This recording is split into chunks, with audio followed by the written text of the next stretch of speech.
நான் விட்டதில்லை ஒண்ணுக்குள்ள ஒண்ணுக்குள்ள நாம ஒட்டிக்கிட்ட குத்தம் இல்லை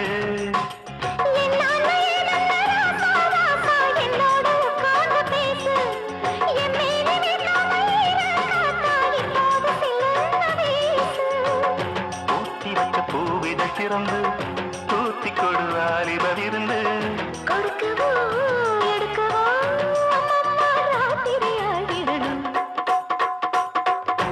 சிங்கார கண்ணுக்கு மை கொண்டு